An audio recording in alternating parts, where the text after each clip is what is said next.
In the meantime, he talks cavalierly about encouraging other nations, as Hillary pointed out, to develop nuclear weapons, as if nuclear war is some trivial affair.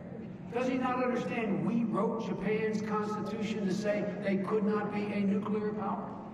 Where was he when...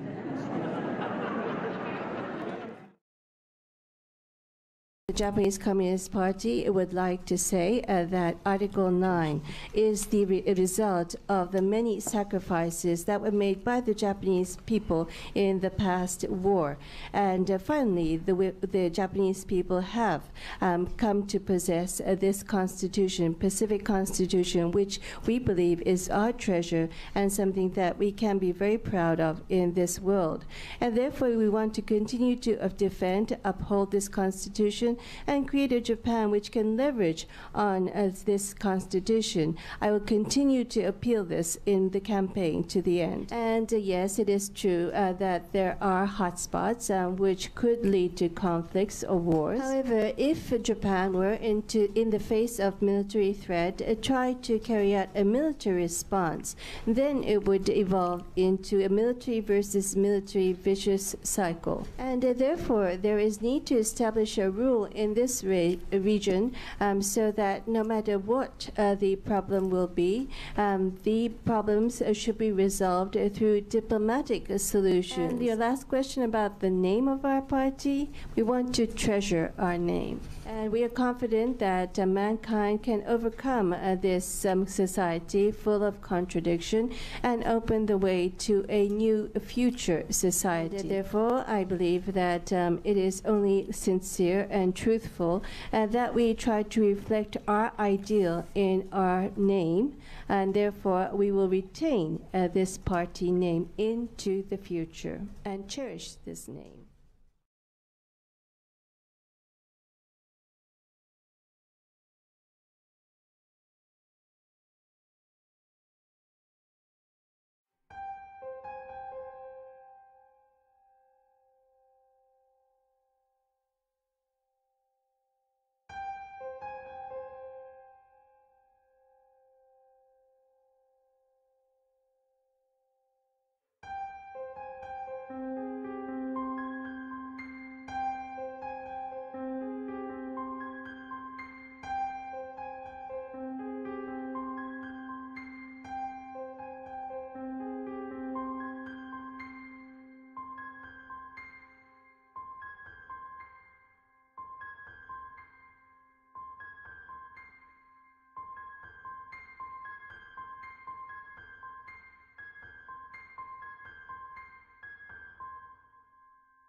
The Frankfurt School formally opened its doors on June 22, 1924, but it had already held its first seminar on theory in the spring of 1923.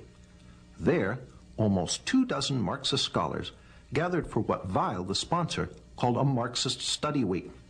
One of the participants was Richard Sorge, later a famous Soviet spy. Another was Georg Lukács.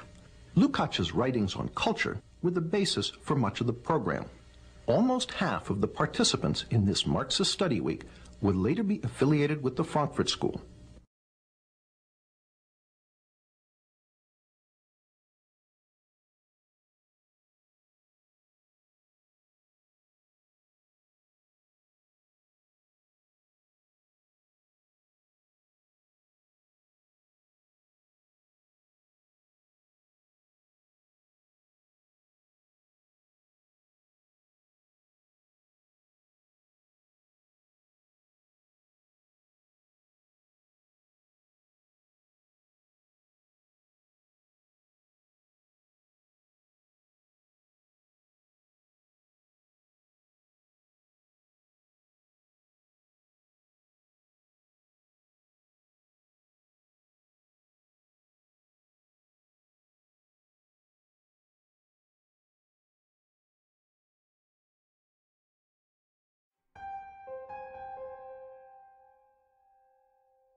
so that they could present it to the Diet and to the people as the Japanese government's draft. To do the job, MacArthur gave the government section 6 days. Well, I never thought we could do it. Once I heard him say he wants it by the end of the week. You know, I was thinking in terms of a month or 6 weeks. This was the opportunity that many people would really give their right arms for, because here the small group of people were invested with the responsibility of drafting a constitution for one of the great nations of the world. Here we were, a group of officers, although not a single one of us was a career officer.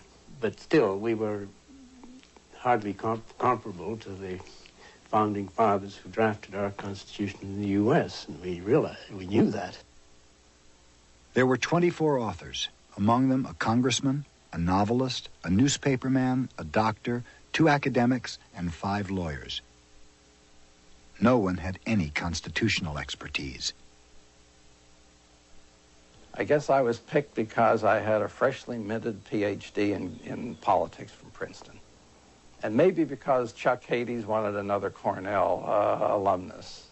There were 8 civilians. The civilians were picked pretty much by random, except for one young woman by the name of Beata Sirota, who had lived in Japan, so she knew what it was to live in a police state. Consequently, she was assigned to the Civil Liberties Committee. When we were given this task, I thought, my goodness, we have to have some prototypes. And I took a Jeep and a driver, and I drove from one university library to the other and gathered up as many constitutions as I could. Of course, I didn't want to gather up all the constitutions in one library because it might make the librarian suspicious. So I came back, I think, with maybe 10, 12 constitutions. Richard Poole was born on Hirohito's birthday. He was chosen to write the new constitutional role of the emperor. You can't help but ponder the role of a young ensign in drafting provisions that will govern the functions of the imperial throne and the emperor. Well, it is rather a large order to swallow. We didn't want him to be just window dressing.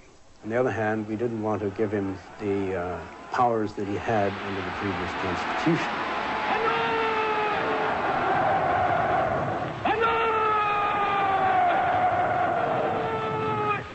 And we finally arrived at the term that the emperor is the symbol of the state and of the unity of the people.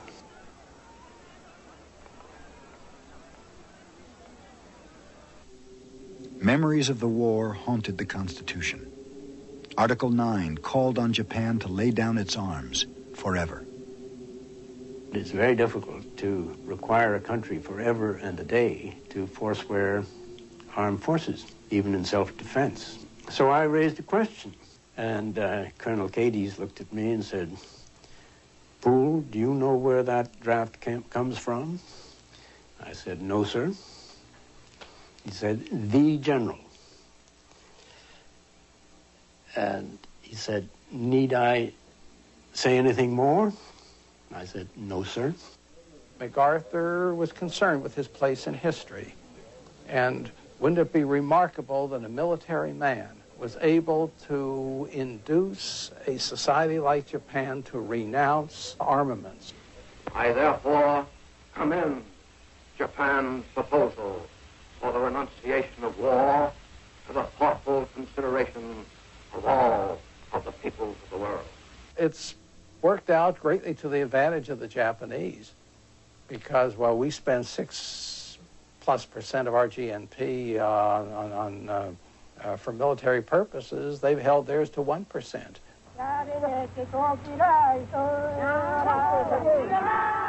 The article on women's rights was written by Beata Sirota. The idea that a woman couldn't decide whom she wanted to marry, the idea that she couldn't divorce a man, that she really had no rights as far as property was concerned, was very disturbing to me. And so I wrote in many very specific rights, such as even prenatal care and maternity leave and all kinds of things of that type, which appear in many other constitutions in the world, not in the American Constitution. But when we presented this to the steering committee, which was made up all of men, said that this went further than the American Constitution and was too specific. The provisions went into great detail, almost like a Social Security law, and so we struck them out. And I argued for quite some time, and I think I even cried a little bit. She was very emotional about this law. Here I am in uniform, you know, with a 20 slip of a girl, really weeping. And finally, the steering committee said, well, they would incorporate the main rights that I had written down. Women's rights? Changing the role of the emperor? These radical changes never occurred to Japan's conservative government, including future Prime Minister Shigeru Yoshida. Then Yoshida and the others saw the new American version. The reaction of the Japanese was one of complete astonishment. They were dumbfounded. General Whitney passed 4 copies out to them so that they could read the draft, and said, now we know you want to read this and consider it, so my staff and I will go into the garden. When Shirasu came to bring us back, he said to Whitney, we're sorry we've kept you so long standing out here.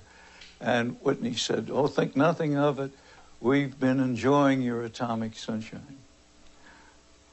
At which point, incidentally, a B-29 flew over the foreign minister's residence rather low. I thought it certainly had a persuasive element. Japan's conservative government hated the new constitution, but they were in a bind because elections were coming up. And according to national polls, most Japanese firmly backed its principles. If the government continued to resist, SCAP threatened to put the American draft before the Japanese people. The government gave in and presented the Constitution as a Japanese draft.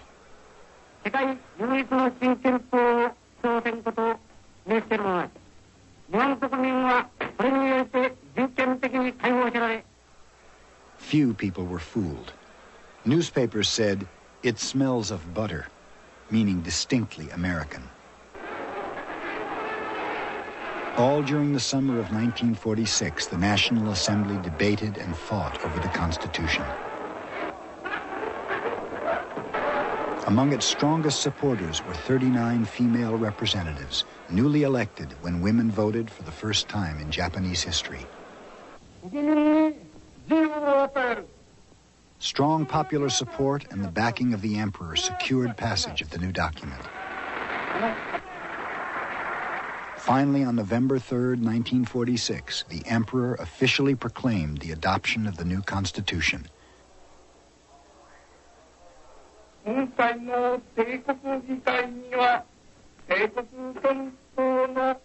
has never been amended, despite its foreign origins. It was an American document, and every Japanese at that time knew it, and they know it today. So why has such a foreign imposition survived? The democratic ideas were not something that we brought to Japan. These democratic ideas were there. Many people paid very heavily for espousing them. The writers, the teachers, the artists, the labor unions, the women. There has been, I think, a tacit coalition among these groups. At the end of World War II, during the last stages of the war, there were some very fierce battles, and the Americans really were afraid of the Japanese. They were afraid that when the war ended, Japan would not properly capitulate, and then it would be very difficult to bring this country under control. So when Japan did surrender, MacArthur came in and he set up, the Supreme Allied powers set up this organization to administer Japan. It's called GHQ, General Headquarters, and it was headed by General MacArthur. And of course, the war ended on, theoretically it ended on August 15th, and by early September they had put into place a war guilt information program. One of the biggest parts of that was a press code, where all of the members of the press, that means the printed press and also the broadcast press, which, however, there was not any television at the time, so we're talking mainly radio. All of these people were to adhere to 30 rules. First of all, no criticism of GHQ, and no criticism of the Tokyo War Crimes trial. Absolutely no criticism of the fact that GHQ wrote the new Constitution, and no mention of the fact that there is this censorship system. Of course, everything published had to be run through the censors first, and they were looking at something like 5,000 pieces of information each day that had to be cleared through the censors. But to even discuss that system was in place was against the rules. And you were not to criticize the following countries: America, Russia, England, or the UK, Korea, China, or any of the other Allied powers, or at all. You couldn't criticize any of these people at all.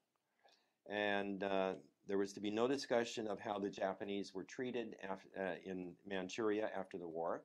And as you know, a lot of those people were held against their will and used for forced labor, but that was not to be discussed or not to be criticized. You couldn't criticize the policies of the Allied powers before the war. As you know, there's a strong feeling among many people that the Americans actually drove Japanese to war because of their economic policies, where they put in place this almost bulletproof blockade all the way around Japan so that Japan couldn't get any fuel or food. Not to give the impression that World War III might be coming. No discussion of the Cold War. No discussion of Japan as a holy country, or nationalism, or the Greater East Asia Co-Prosperity Sphere, as they called it in those days. That is not to be discussed. That was Japan's plan to kind of decolonize the whole Far East. Couldn't discuss that. No other advertising. I don't know what that means. I guess it means whatever the censors don't want to have advertised.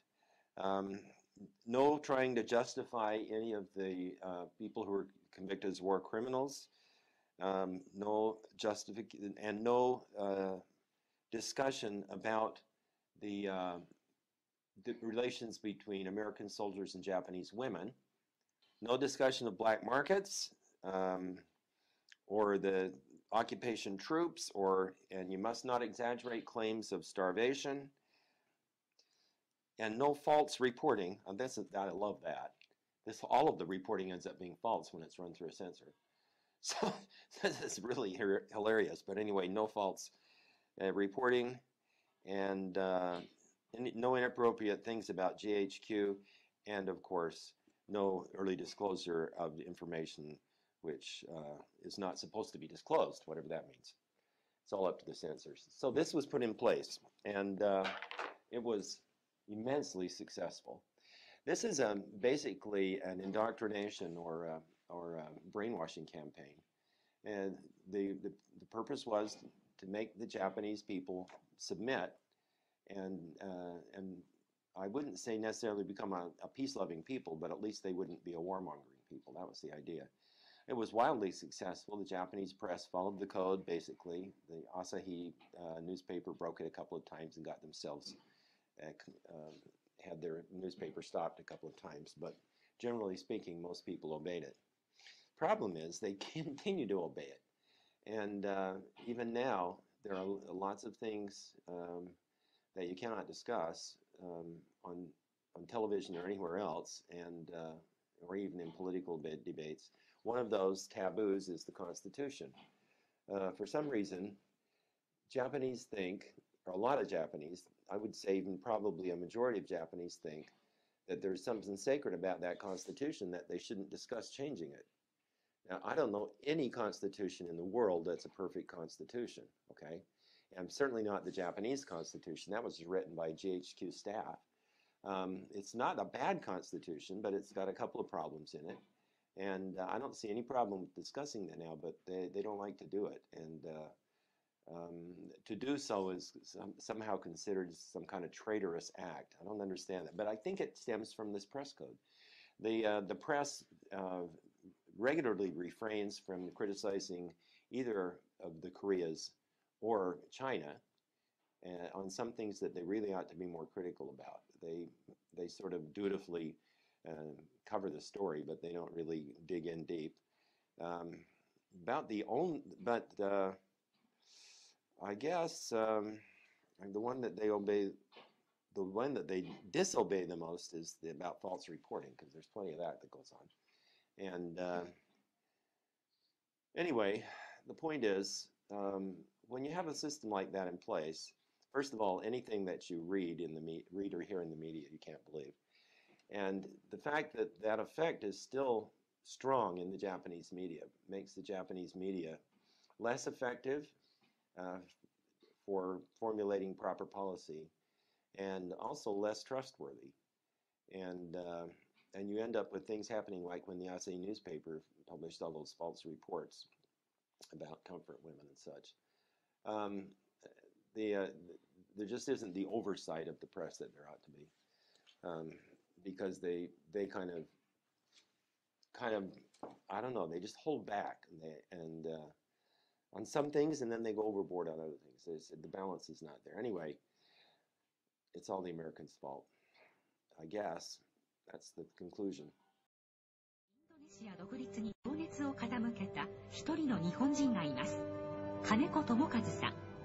戦後インドネシア共和国は独立に貢献した金子さんに国家最高のナラリア勲章を贈りました。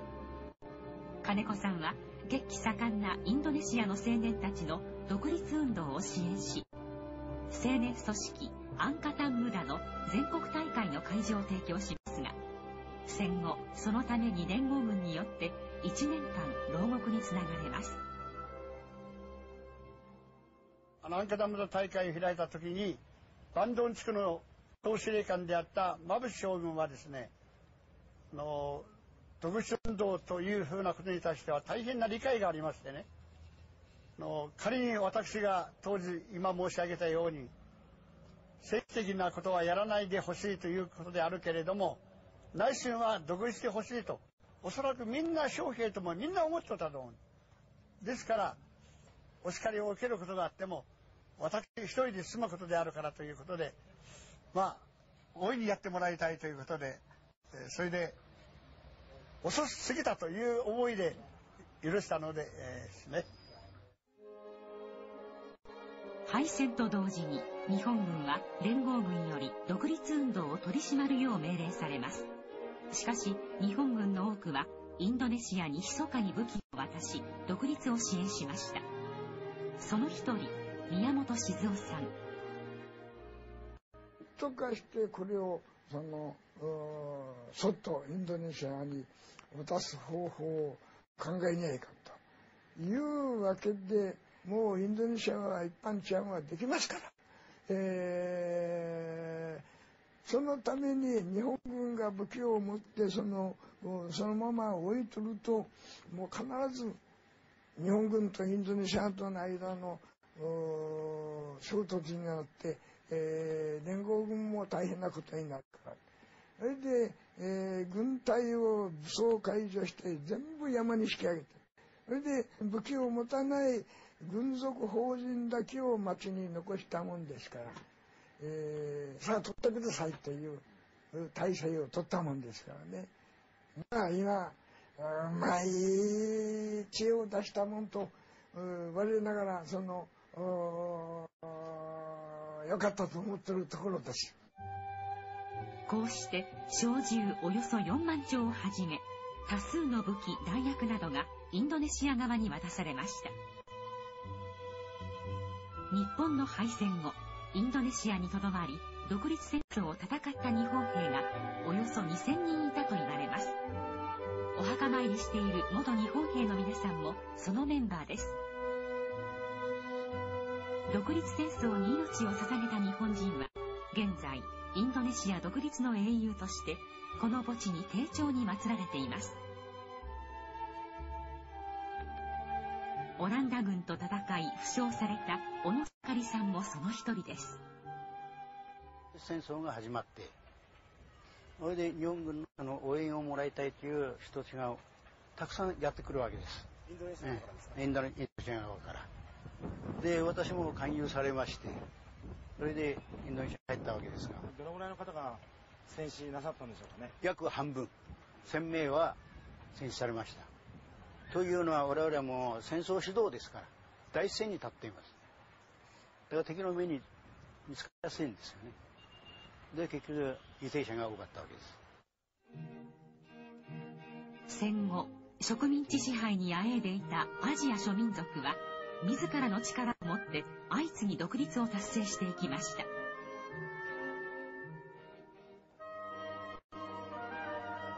ここマレーシアは、再び占領したイギリス政府との粘り強い外交交渉の結果、1957年、君主国家として独立し、また長い間海峡植民地だったシンガポールも2年後の1959年独立を達成しました。戦争という体験によって我々は強くたくましくなりました。これを必要としない人もいるかもしれませんが、当時マレーシアではこのようにはつらつとして強固な人間を育成するためには非常に重要だったんです。日本軍がもたらした大和魂のような考え方を持つこともです。おそらく今の日本ではこの考えは必要ないと思われているでしょうが、我が国では独立のためにこの精神がどうしても必要だったんです。これは戦争の心理的インパクトです。このことがあって我々の独立は早まりました。だから我々はこの点を大変感謝しているのです。1955年、アジア・アフリカ会議がここインドネシアのバンドンで開かれました。この会議では民族自決と反植民地主義が高らかに歌い上げられ、独立アジアのうねりは一挙にアフリカに波及していきます。インドネシアが主権を獲得した後の1955年、アジア・アフリカ会議が開催されました。そしてこの会議こそ、我々も独立すべきだと、全アジア・アフリカの目を開きました。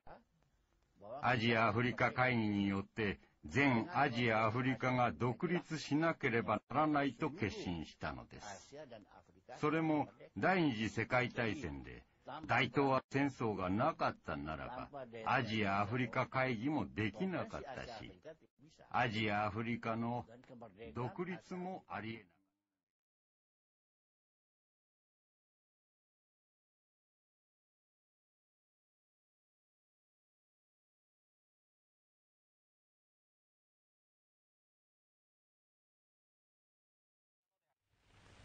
Not merely as the makers of a new reform, not merely as the makers of a new East Asia, not merely as the makers of a new Asia, but as the makers and the architects of a new world.